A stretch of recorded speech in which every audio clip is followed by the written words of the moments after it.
Harka fuunee ashamaa dhaggeeffattoota keenya. Chaaliin keessan kokkoobtuu barnoota afaan Oromoo isiniif qopheessinee jira. Mata dureen keenya har'aa waa'ee jechoota gabaaboo hiika waliin dubbisuu fi barreessuu barnoota afaan Oromoo kan ilaallu ta'a.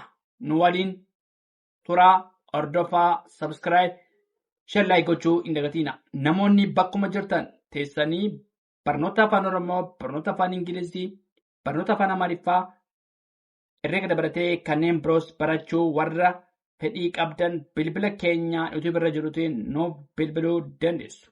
Karaa immoo karaa WhatsAppii, karaa Telegiraamii, karaa Vootimii nuuf bilbiluu dandeessu. Kan isin wajjin turu ani barsiisaa beenyaatii waan dhaggeeffataniif hedduu galatooma.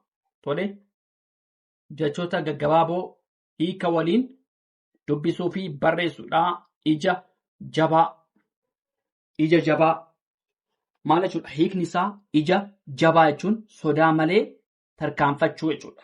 Sodaa malee tarkaanfachuu hiika ija jabaa. Tole, ija jabaa jedhamaan ta'a. Sodaa malee tarkaanfachuu. Garaa bal'aa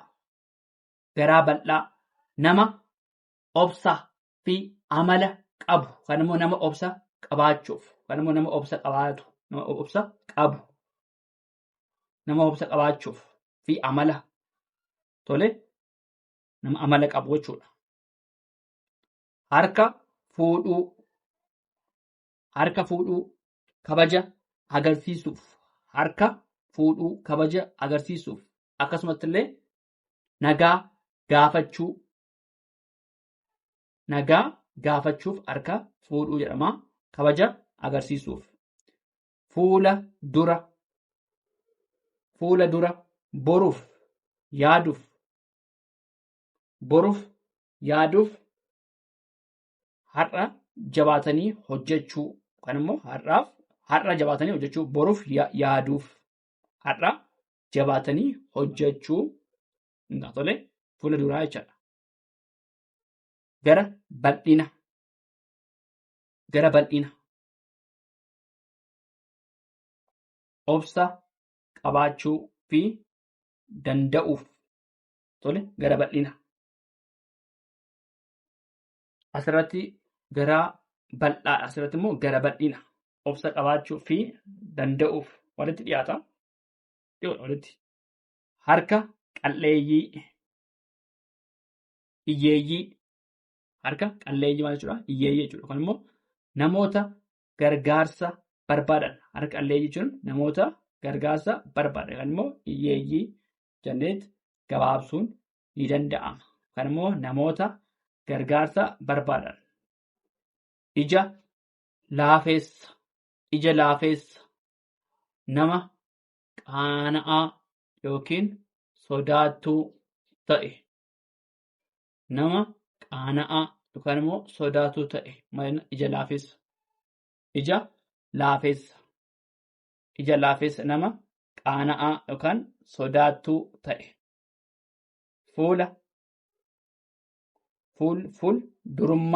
Fuuldurummaa. Karoora boruuf qabaachuu. Fuuldurummaa. Tole, ija jabaa sodaa malee tarkaanfachuuf.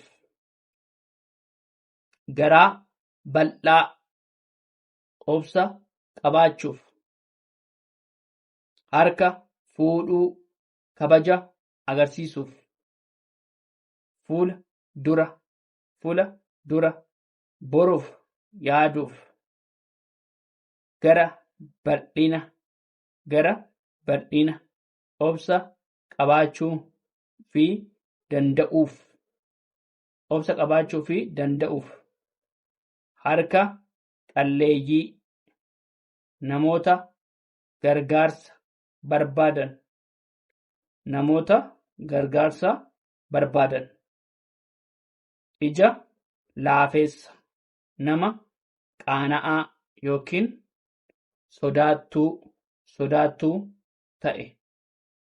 Nama qaana'aa yookiin sodaattuu ta'e. fuula duraa jedha. Karoora boruuf qabaachuu. Tolee, itti fufnaa dhaggeeffadhaa. Tolee, itti fufnee jirraa jechoota gabaaboo hiika waliin dubbisuu fi barreessuu kan laalu ta'a. Mana murtii bakka itti haqni kennamu. Bakka itti haqni kennamu. Mana murtii. Abbaa gadaa, hayyuu, sirna gadaa dursu. Abbaa gadaa, hayyuu, sirna gadaa dursu. Waliigaltee yaadaan tokko ta'uu yookaan murtii waloo. Maal jennaani? Waliigaltee yaadaan tokko ta'uu yookaan murtii waloo. Gurra qabeessa, nama beekamaa yookiin gurra gaarii qabu. Nama gurra gaarii qabu. Gurra qabeessa, nama beekamaa yookaan nama gurra gaarii qabu yookaan immoo gurra kan qabu. Guddina dhuunfaa yookaan immoo dhuunfaa jechuun gumaacha gabaa jechuudha. Guddina dhuunfaa namaa. Tole, guddina dhuunfaa jechuun guddina dhuunfaa namaa.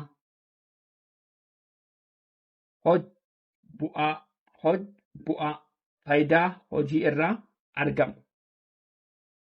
Faayidaa hojii irraa argamu. Hojii fi bu'aa walitti gaafa makamu hojii fi bu'aa jechuudha. Faayidaa hojii irraa argamudha. Abdii jira. Wanti hundi gaarii akka ta'u amanuu. Wanti hundi gaarii akka ta'u amanuu. Abdii jira. Of amani. Dandeettii kee irratti shakkii dhabuu. Manni of amani. Of amani jechuudha. Tolee, naadha shingoon of amani. Of amani. Dandeettii kee irratti shakkii dhabuu. Tole, jechoota gaggabaaboo hiika waliin dubbisuu fi barreessuudha. Mana murtii bakka itti haqni kennamudha. Mana murtii bakka itti haqni kennamudha. Abbaa gadaa jechuun abbaa gadaa hayyuu sirna gadaa dursu. Hayyuu sirna gadaa dursu abbaa gadaa jenna.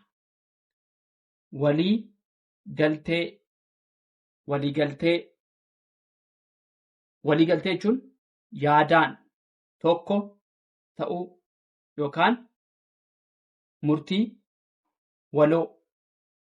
Waliigalteen yaadaan tokko ta'uu yookaan murtii waloo jechuudha. Gurra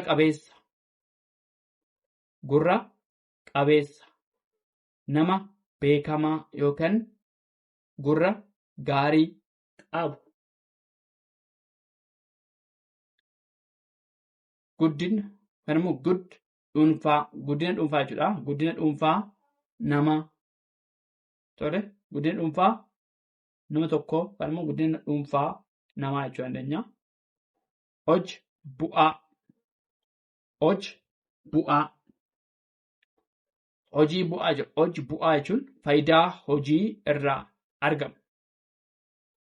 Faayidaa hojii irraa argamu. Abdii jira. Abdiin jira jechuudha. Abdiin jira. Wanti hundi gaarii akka ta'u amanuudha jechuudha. Abdiin jira jechuun wanti hundi gaarii akka ta'u amanuu.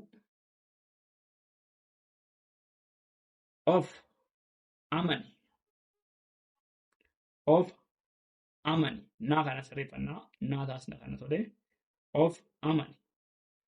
Dandeettii kee irratti shakkii dhabuu. of amanuu yookaan immoo of amanii dandeettii kee irratti shakkii dhabuu. Tole jechoota gaggabaaboo hiika waliin dubbisuu fi barreessuu. Tole itti fufnee jirraa dhaggeeffadhaa nu waliin turaa. Tole itti fufnee jirraa jechoota gabaaboo. Tole jechoota gabaaboo hiika waliin dubbisuu fi barreessuu. Tole jechoota gabaaboo hiika waliin dubbisuu fi barreessuu. Am jalqabe. Tole amma jalqabe jechuudha. Tole am jalqabe jechuun yeroo gubuu dhiistee ammuma eegale jechuudha. Am jalqabe jechuun yeroo gubuu dhiistee ammuma eegale. Madda ifaa beekumsi yookaan odeeffannoon. Wanta beekumsa yookaan immoo odeeffannoon.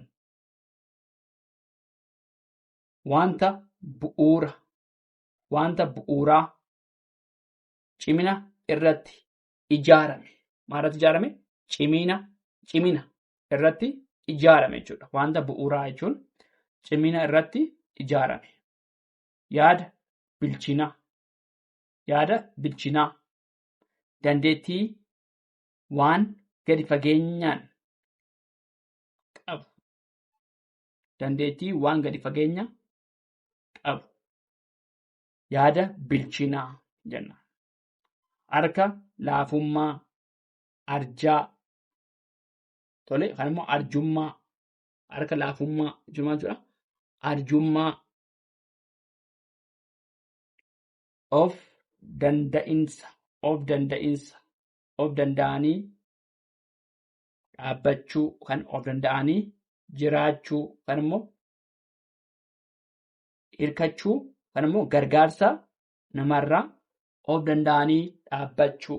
Gargaarsa namarraa of danda'anii dhaabbachuudha.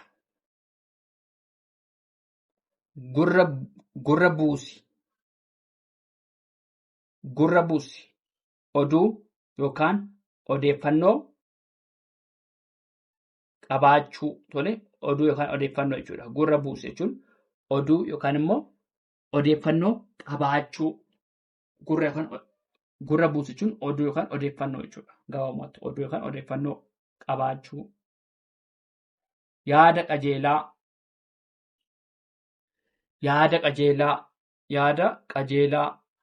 Nama yaada gaarii fi qulqulluu qabu. Irra deebinaa. Jechoota gabaaboo hiika waliin dubbisuu fi barreessuu kan ilaalu ta'a. Amma jalqabe. Yeroo gubuu dhiistee ammuma eegale jechuudha. Amma jalqabe jechuun yeroo gubuu dhiistee ammuma eegale.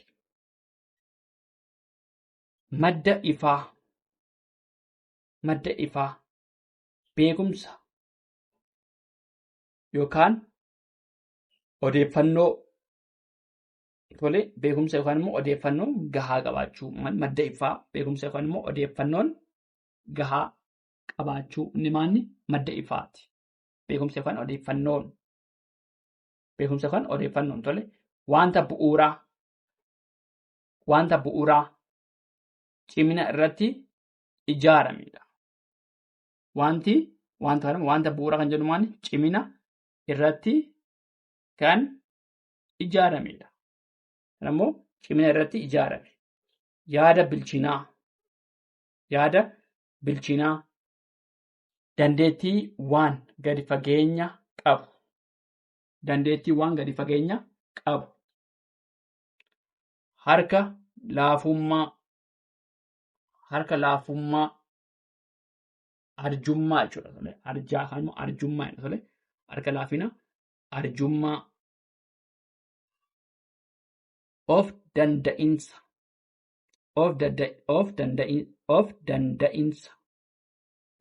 Of danda'anii jiraachuu.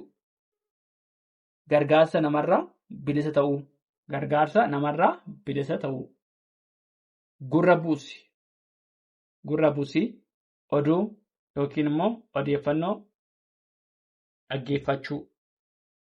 Kun odeeffannoo oduu qabaachuu odeeffannoo qabaachuu gurra buusii. Yaada qajeelaa nama yaada gaarii fi qulqulluu qabu yaada qajeelaa jenna. Tole jechoota gaggabaaboo hiika waliin dubbisuu fi barreessuu kan laalle kana fakkaataa waan dhaggeeffattaniif hedduu galatoomaa. Subscribe, share, like gochuu hin dagatinaa.